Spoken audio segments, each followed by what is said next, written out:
आप सभी का बहुत बहुत स्वागत है हमारे इस न्यू प्लेटफॉर्म पे जिसका नाम है दी ऑडियो लर्निंग सीरीज। और यहाँ पे हम संस्कृत व्याकरण कवर करेंगे इस ऑडियो में। तो सबसे पहले जो हम शुरुआत करेंगे वो शब्द रूपों से करेंगे। तो शब्द रूप हो या धातु रूप हो या कारक प्रकरण हो, ये सारी चीज़ें हमें अनुवाद में हेल्प करती है। जब हम हिंदी से संस्कृत में किसी चीज़ का ट्रांसलेशन करते हैं, किसी वाक्य का, तो वो उसमें हमें हेल्प करती है। और शब्द रूप क्या होता है? शब्द रूप विभिन्न प्रकार के हो सकते हैं, अलग अलग प्रकार के हो सकते हैं, और उनका चलन भी अलग प्रकार का हो सकता है ना। हो सकता है क्या, होता ही है। अमूमन आप देखेंगे तो ऐसी चीज़ें आपको देखने को मिलती हैं। अब एक चीज़ और, जब हम कभी भी शब्द रूप पढ़ते हैं तो आपने देखा होगा वो शब्द रूप, जिस भी शब्द का आप रूप पढ़ रहे हैं वो शब्द लिखा होता है, फिर ब्रैकेट में उसका मतलब लिखा होता है ना। फिर विभक्ति, एक वचनम, द्विवचनम, बहुवचनम, ये भी लिखा होता है। और वो जिस लिंग में होता है, पुल्लिंग, स्त्रीलिंग, नपुंसक लिंग, जिस भी लिंग में होता है वो ये भी उसमें लिखा होता है। तो एक चीज और लिखी होती है, अकारांत, इकारांत, उकारांत, ओकारांत। अच्छा, इन सब का मतलब क्या होता है? हम शब्द रूप स्टार्ट करेंगे, इसके पहले सब चीजों के विषय में जान लेते हैं। तो अकारांत शब्द यानी ऐसे शब्द जो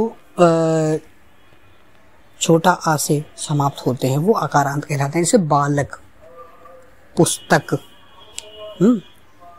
बालक है, पुस्तक है, या और भी ऐसे कई सारे शब्द मिल जाएंगे। जैसे राम है, तो इन सब में क्या है, लास्ट में छोटा आ आता है, बालक। तो अब का में छोटा है। अब ये तो अब हम जानते ही हैं कि कोई भी शब्द हो, है ना, कोई भी अक्षर हो, शब्द नहीं कहेंगे यहाँ पे, हम अक्षर कहेंगे, उसको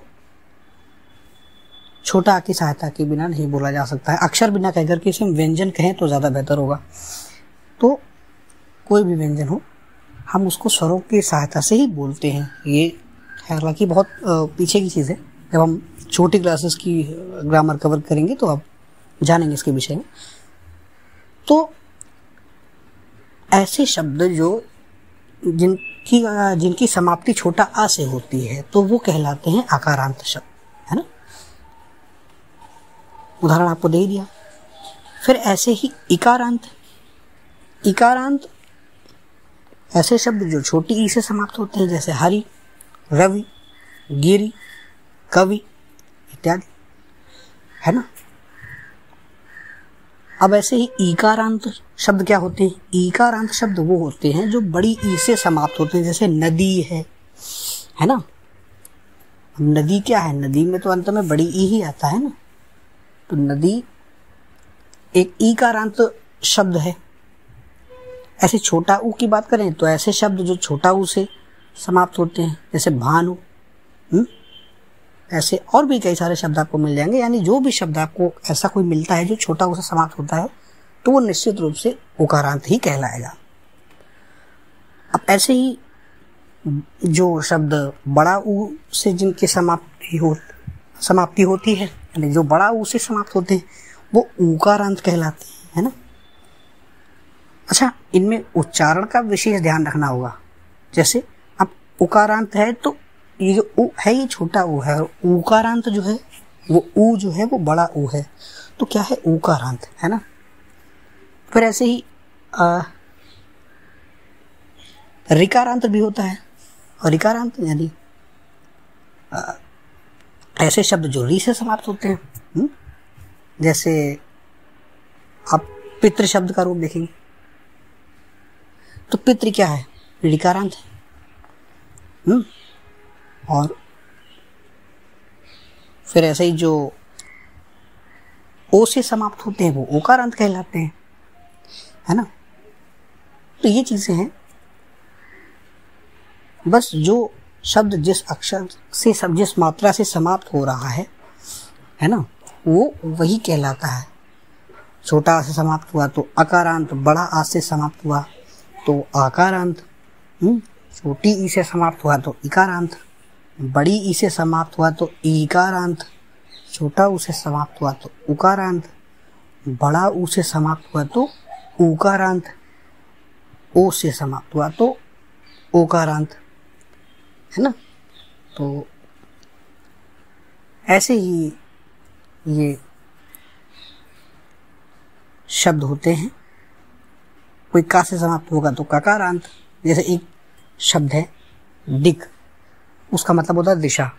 तो यानी जहां से वो समाप्त होंगे वो वही, उसको उसी अक्षर का नाम उस पर लिखा होगा और वो आगे दांत लिखा होगा, अकारांत, इकारांत, उकारांत, है ना, इस तरीके से।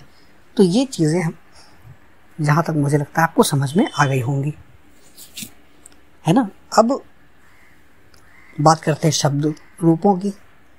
तो शब्द रूपों में आज हम पहला जो शब्द कवर करेंगे वो है बालक का, यानी अकारांत पुल्लिंग शब्द बालक, यानी इसका मतलब होता है लड़का। अब विभक्ति ये कारक प्रकरण के अंतर्गत आता है। जैसे ये विभक्ति होती है, विभक्ति प्रथमा, द्वितीय, तृतीय, चतुर्थी, पंचमी, ये सब कारक के अंतर्गत आते हैं। जब हम कारक का टॉपिक कवर करेंगे तो उसमें इन सब चीज़ों के विषय में हम बारी बारी से चर्चा विचार विमर्श करेंगे। तो बालक का शब्द पहले शुरू करेंगे। तो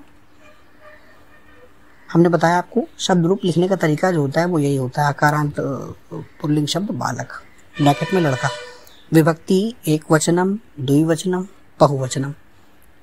अब प्रथमा बालकः, बालकौ, बालकाः, है ना, बालकाः है, अंत में विसर्ग है, बालकाः का मतलब हा नहीं लगाना है।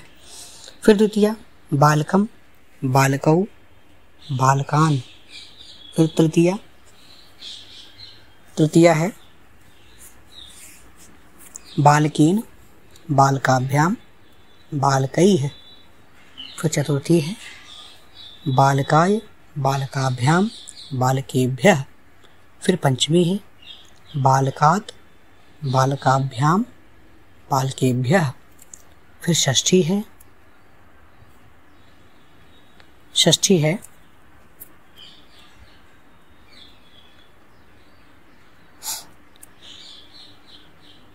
बालकाय, बालकाभ्याम, बालकेभ्यः, ये चतुर्थी थी।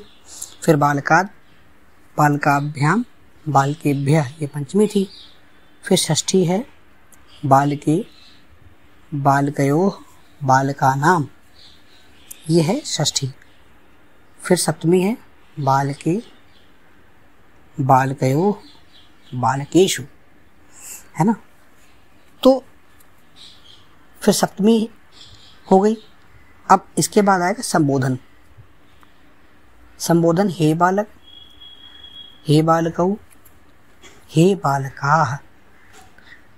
अब इसमें एक स्पेशल चीज़ जो हम आपको बताएंगे वो ये है कि इन शब्द रूपों को ब्रेल में लिखने का क्या तरीका होता है, हम इस पर भी चर्चा करेंगे।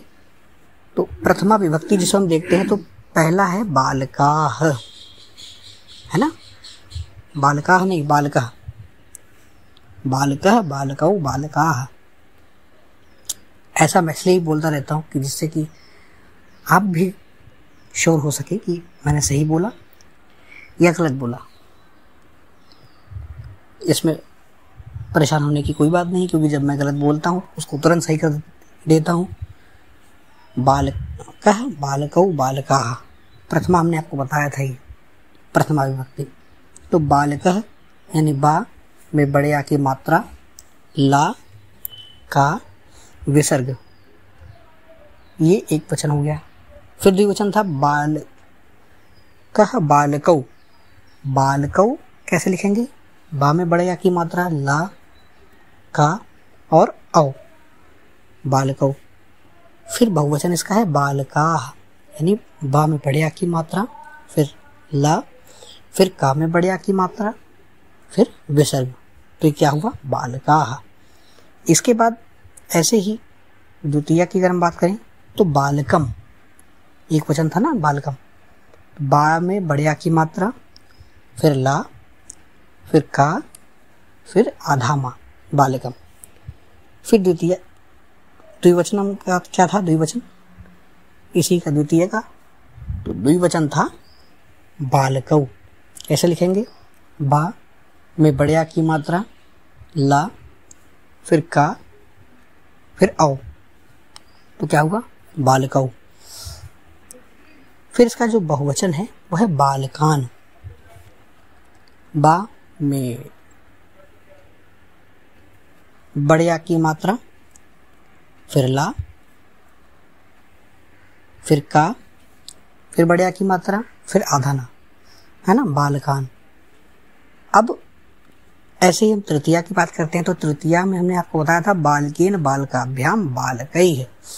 बालकेन बा में बड़े आ की मात्रा, फिर ला, फिर का, फिर ए, फिर ना, है ना, तो ये हुआ बालकेन। फिर बालकाभ्याम, बा में बड़े आ की मात्रा, फिर ला, फिर का में बड़े आ की मात्रा, फिर आधा भा, फिर या, फिर बड़े आ की मात्रा, है ना, फिर आधा मा। ये हुआ बालकाभ्याम। अब बालकेभ्यः, तो बालकेभ्यः कैसे लिखेंगे? लिखेंगे बा, फिर बड़ा आ की मात्रा, फिर ला, फिर के यानी का, और का में एक ही मात्रा, है ना, का में एक ही मात्रा के, फिर आधा भा, फिर या, फिर विसर्ग। तो क्या हुआ? बालकेभ्यः।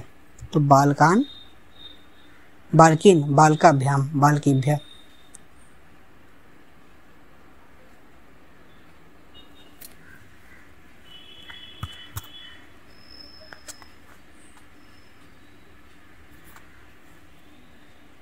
Equalizer.